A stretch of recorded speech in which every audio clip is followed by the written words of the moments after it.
We expect him to be okay. He's day to day at the very. I shouldn't even say day to day. He didn't practice today. We expect him to practice tomorrow. When you think of Benson, any 18-year-old coming in, we always talk about offense. I mean, the kid has shown more at the other end of the ice too than you would expect. Has that been the biggest thing in your mind that puts him over the top for now? Is he does have some idea how to be responsible? He would not be in the position he is with our roster, being on our roster, if he could be as prolific as anybody offensively, but if he didn't have what you're referring to, defensive instincts, positionally pretty sound, he wouldn't be on the roster right now. He just wouldn't, and that's usually why players have to go to the American League. They have to learn how to play without the puck, the immense amount of responsibility you have in the NHL when you don't have the puck. And he is shown to be very proficient in that area. And that helps him get to offense faster. You know, most players miss that concept, but when you're in position defensively, pucks come to you, and he puts himself in a position very, very consistently where pucks have to go through him or near him, which means you can either pick it off or you're in a good position to defend. And you know, he's incorporated that more as an offensive instinct that there's no question that quality is probably the single most. He could have all the other qualities. If you don't have that one, you're probably not on our roster right now. You and Kevin both said yesterday he makes lines better, regardless of which line he's on. Is that the kind of thing that does that makes players around him better? It is. You nailed it there, Jordan. When that's what you're looking for. Get to offense, be more efficient and proficient on defense, so you can get to offense. And again, it's almost a natural for him. There's a lot of natural to it because he wants the puck and he wants to get to offense. He's an offensively gifted player, but he's figured out how the benefit of being good defensively is you get the puck quicker and you get it more. So really, as I say it, very impressive. How much do you think you accelerated him by putting him in preseason with Skinner and Thompson? I could only guess. I put him all of the young guys, Rosine, Kulik, with two, experienced players or returning players, and that was part of splitting Tuck away from Thompson and Skinner too. It was Tuck and Mittelstadt with the young guy. It was Skinner and Thompson with the young guy, so we could move these young guys along faster. And I think all of our returning players really helped that initiative. What I wanted to do as Benson, as Zach started playing, established himself playing well, was the next phase. You have to deal with pressure. Our team is dealing with pressure now that we played well last year. So it's a whole different ballgame when you get to that next level. And expectations are definitive that you had a really good game, in this case for Zach Benson in game one. The buzz is, oh my God, he looked good with Thompson and Skinner. Is all that hype going to pull him out of it? Is he going to succumb to more hype or pressure? And he obviously didn't. He was even better the next game. I don't think the first game was Washington. I don't think he played with those two, but he had been practicing with those two. So he had a real good game. Then he goes with those two in a game. He follows it up with a good game. Keep him with him in practice. There's more pressure mounting. Everybody's talking about this kid more and more. He handles that pressure. It doesn't affect him in a negative way. And you guys have reported on pro athletes, and when that pressure mounts, it changes him. It has an effect on him. Through that whole camp, none of that had an effect on him. That was very important for me. That was something that I was tracking, and I thought he was, and that's an indicator for me of how his feel for the game is, and it didn't interfere with that because he reads plays very well. So that pressure he can handle because he still goes out on the ice. He goes, I know I should pass to Tomer right now, and I know I shouldn't. Some guys are like, I'm playing with Tage Thompson. I better get him the puck. So they can't read with anything that's in front of them because they look at Tage and they think of, they got his hockey card and everybody at home is calling him and saying, hey, you're playing with Tage, you're doing great, and Skinner. And so he handled that very, very well. What you were just talking about, how big, if you're proficient defensively, you can get the puck and transition into offense. Yeah, I didn't say you could transition it. You could get the puck. That whole transition is a whole other thing. Okay. That's if you're I proficient defensively, it doesn't mean you're I understand. proficient offensively, but But the concept itself, do you find as a coach that sometimes it's difficult to get that through to certain players?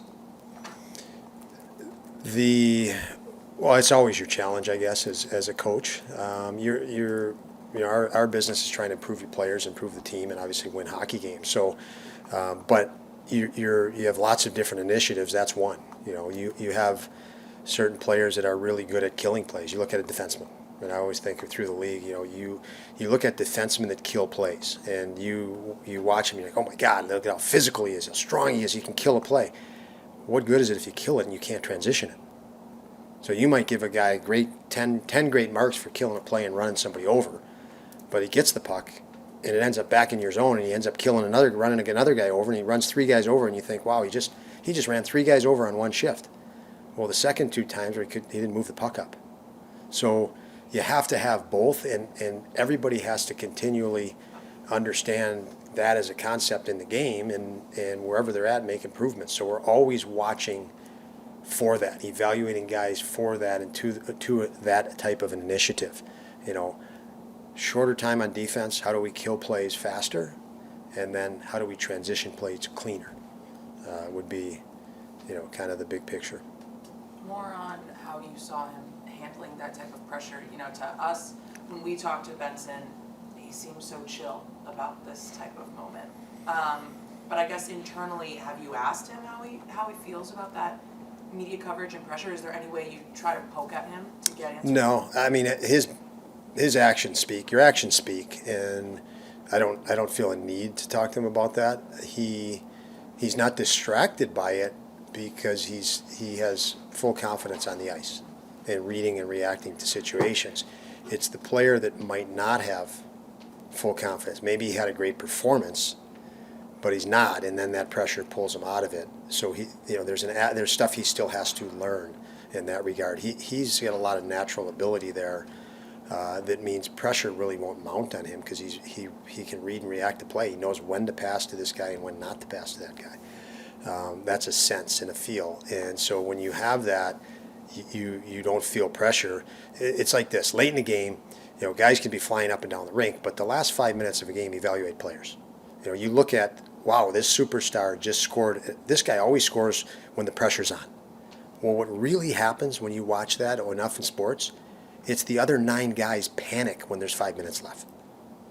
They seize up. There's so much pressure, they actually back off the skilled player, and they give that skilled player more time and space than he had the first 55 minutes because they're starting to tighten up. And then everybody's at the end of the game says, oh my God, it's that skilled player did it again with 5 minutes left. And I've watched film over and over. It's not necessarily that skilled player. It's the guys tightened up under pressure and gave him more time and space and allowed him to make that play. And so, you see who are the real gamers in that regard, and he has attributes of that. Was there anything in the lead up to the draft that gave you a sense that some of that was in him? All I could tell the lead up to the draft was passion in the room, because I'd sit in a room with the scouts. Now, I don't watch the amateur players very much, just watch a little maybe on film. I obviously watched a ton of them when I coached at that level. I'd sit in the scouting room, they'd talk about a player, and I'd pop them up on my computer and watch a few shifts and listen to the attributes they spoke of. And I can tell you with Zach, we had him ranked very high, much higher than where we selected him, so he fell to us at that point, and our room was ecstatic that happened. And that's all I knew. The passion that our scouts had for Zach, and we were able to get him at 13 was I think amazing based on what I heard in that room for the few days before the draft. As far as the goalies go, you spoke the other day about how 3 can work because they're younger and they're still fighting for their chance and so forth. But what maybe with their personalities makes it work? Because they all seem pretty affable and they all do you know what I mean? There has to be something else maybe just within them interacting for it to work, I guess.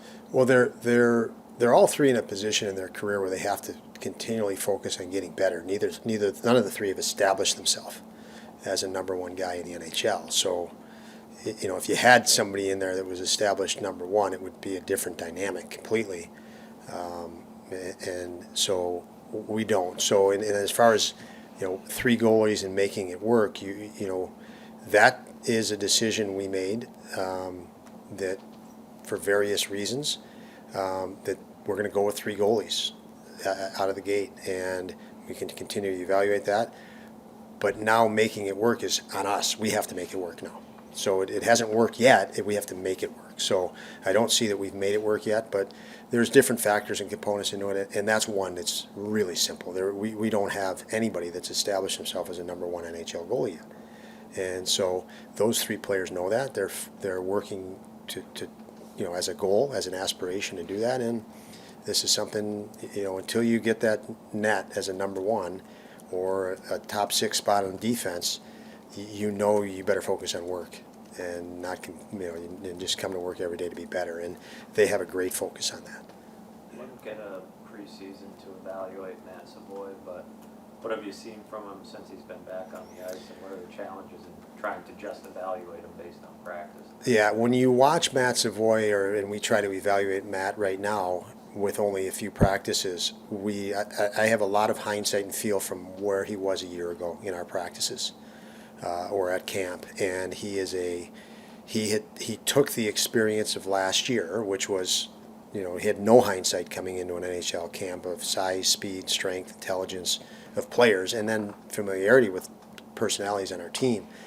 Older players have made him feel welcome, and he has come back, and really you can tell that he's targeted the right areas to prepare for this camp. He's showing his quickness, his very dynamic quickness and agility and mobility, slipping in and out and pressuring pucks, and his release and shot are stronger and harder.